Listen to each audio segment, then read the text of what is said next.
안녕하십니까. 미국이요, 아르헨티나에 대해서 먼저 이제 선제적으로 통화 서합을 해주겠다, 이렇게 제안을 했습니다. 우리나라하고 이게 너무나 비교되지 않습니까? 트럼프는 이게 자기하고 생각을 같이 하고 가치를 공유하는 이런 데 지도자한테는 확실하게 밀어줍니다. 그리고 이제 이재명이나 브라질의 룰라나 베네수엘라 마두로나 또는 남아공 라사포사 이런 데 자기하고 생각을 달리하는 이제 반미 지도자한테는요, 철저하게 응징을 합니다. 이게 트럼프입니다.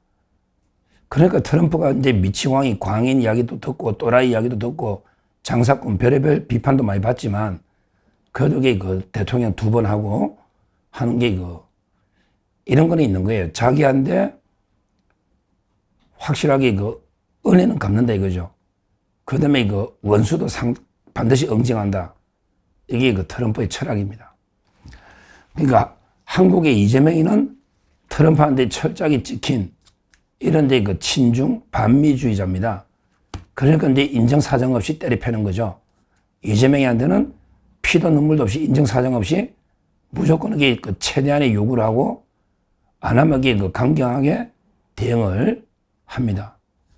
그래서 이제 3,500억 달러 투자, 이것도 이게 현금으로 직접 계좌에 꼽아라.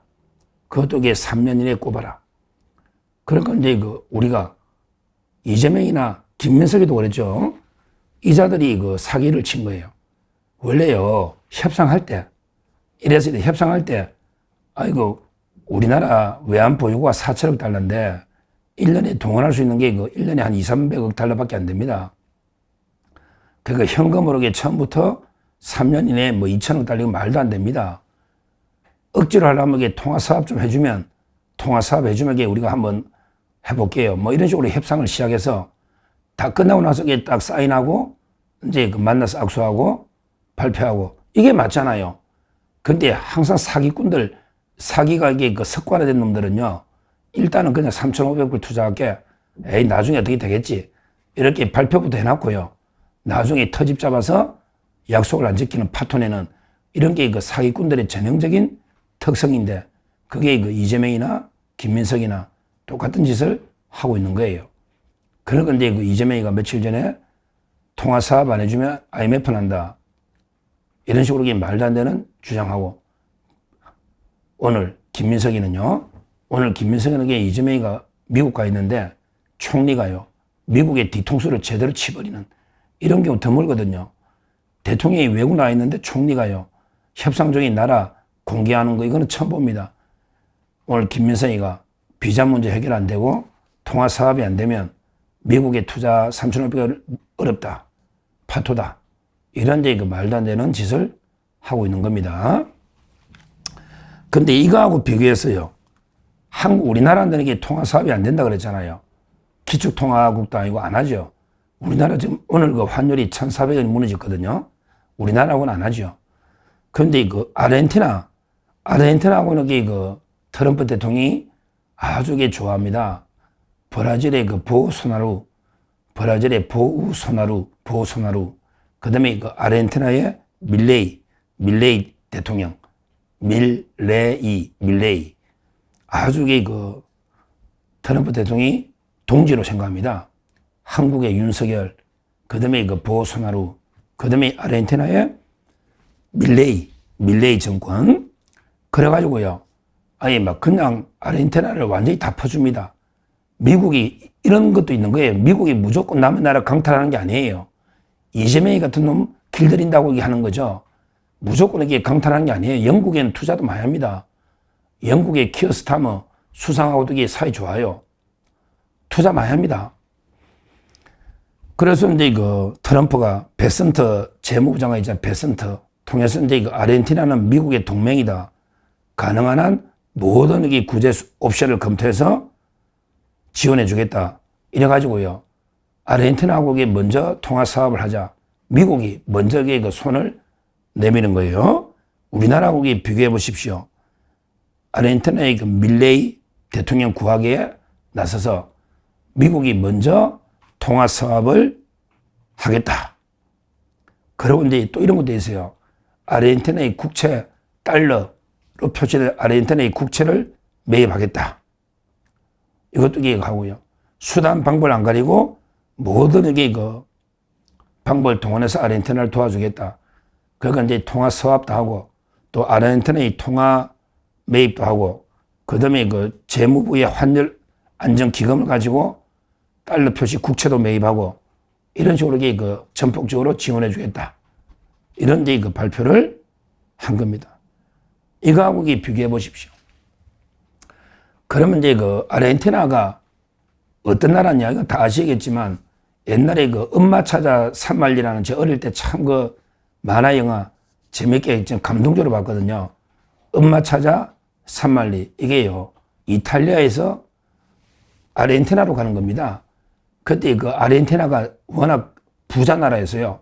세계 5위권 안에 드는 선진국이었어요. 19세기 1800년대. 그러니까 이제 그 오히려 이탈리아 유럽에서 엄마가 일하러 아르헨티나에 일하러 간 거예요. 그러니까 이제 그 어린애가 엄마 찾아서 산말리를 가는 이게 그 아르헨티나입니다. 한때는 이게 그 남미의 강국이었습니다. 부국. 그때 멀로주의 미국의 멀로 대통령 할 때 그 고립주의. 유럽은 아메리카 대륙 개입하지 마라. 미국도 그 유럽에 개입 안 한다. 이 멀로주의. 그때 그 아르헨티나도 상당히 강국이었어요. 그런데 우리 유명한 그 뮤지컬로 많이 나오잖아요. 뮤지컬로도 많이 나온 그 페론주의. 페론. 이게 포퓰리즘의 대명사죠. 우리나라 전역에 그 문재인, 이재명 이런 게 페론주의입니다. 좌파 정책으로 그냥 막 퍼주는 거죠. 페론주의. 그 부인이 뮤지컬로 많이 나오잖아요. 아르헨티나 저쩌고. 그게 그러면서 그 페론주의 이게 들어오면서 아르헨티나가 그 상당히 그 포퓰리즘이 판치면서 좌파 나라가 서서히 망해간 거예요. 그래서 옛날에 보면 영국하고 포클랜드 전쟁에서 패배한 봤죠. 그때 영국의 대처수장 철의 여인 아르헨티나하고 포클랜드 전쟁도 패하고요. 계속 내리막길로 나라가 간 겁니다. 아르헨티나가. 그런데 이제 페론주의하고 결별해서 자유우파 쪽으로 우파 쪽으로 간 게 바로 이제 밀레이 대통령입니다. 밀레이 대통령. 밀레이 대통령은 이제 그 페론주의 좌파하고 전면전을 벌여가지고요. 아르헨티나의 그 포퓰리즘을 뿌리 뽑겠다. 그러면서 긴축 재정, 그게 인플레이션이 심하니까 긴축 재정하고요. 그 다음에 복지도 좀 줄이면서 전면 개혁을 하겠다. 이런 자유파에 입각한 개혁을 한 거죠. 그러다 보니까 이제 그 좌파들하고 전면전을 벌이고 있는데 워낙 경제가 어렵다 보니까 요즘 이게 지지율이 약간 흔들리고 있습니다.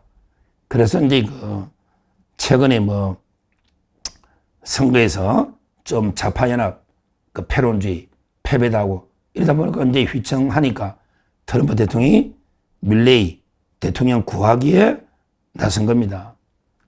실제 트럼프가 대통령이 되고 제일 먼저 만난 정상이 아르헨티나 밀레이 대통령이고요.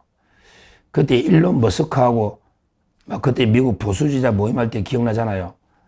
그때 일론 머스크하고 아르헨티나 정상이 만나서 포퓰리즘의 톱으로 그냥 포퓰리즘을 끊어버리겠다. 아마 전기톱입니다. 전기톱을 건네가 일론 머스크, 테슬라, 일론 머스크. 그러면서 이 전기톱을 건네서 포퓰리즘을 끊겠다.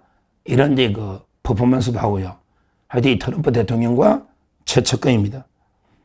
그러니까 이제 10월 달에 아르헨티나 총선이 있는데 총선에서 이제 참패하면 안 되잖아요. 아르헨티나 개혁을 하려면. 그래서 이제 10월 총선을 앞둔 밀레이 대통령의 지원. 그래서 이제 미국이 아낌없이 아르헨티나에 지원을 하고 있는 이런 이제 상황이다. 이렇게 말씀드리고요. 지금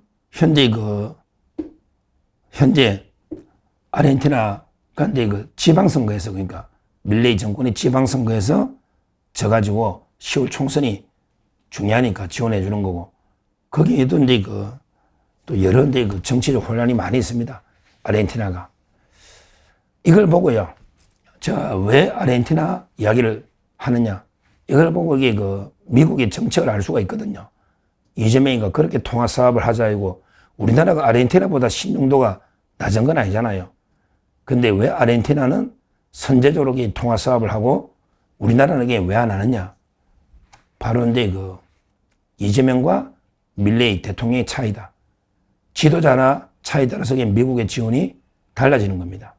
이재명이는 인정사자주의 때려 펴서 길들이는 거예요. 왜냐? 계속에 정치 보복 숙청이나 하고 종교 탄압하고 미국 군사기지 압수해가고 그다음에 친중 행보하면서 반미 행보를 하니까 저놈은 이게 그냥 두서는 안 된다. 때리 패니까 오히려 더 강하게 압박을 하는 거예요. 그러니까 우리나라가 이렇게 미국의 압박을 받는 거는 전 세계에서 이렇게 많은 요구를 받는 나라가 없죠. 이거는 이게 전적으로 이재명 좌파 때문이다. 이건 아르헨티나하고 비교해봐도 명백하다. 이렇게 보고요. 결국 한미동맹이 파탄이 되면 이재명 정권도 파탄할 겁니다. 우리나라는 이게 뭐니 해도 미국이 아직은 중심축입니다. 외교든 안보든 경제든 모든 면이 미국이 중심축인데 중심축이 무너지면요. 그러게 모든 게 다 파탄 무너질 수밖에 없다. 결국 이재명은 트럼프 대통령이 때려잡습니다. 미국에서 정권이 휘청휘청하다가 결국 무너진다. 전 세계 친중 반미 정권의 운명을 보면 알 수 있죠. 네팔의 친중 정권도 무너지고 베네수엘라의 반미 친중 정권도 무너지고 그다음에 브라질도 마찬가지고 남아공도 경제가 최악입니다. 인도네시아 마찬가지고 한국의 이재명 정권도 결국 반미 친중 정권의 똑같은 운명을 겪게 될 수밖에 없다. 이렇게 말씀드립니다. 감사합니다.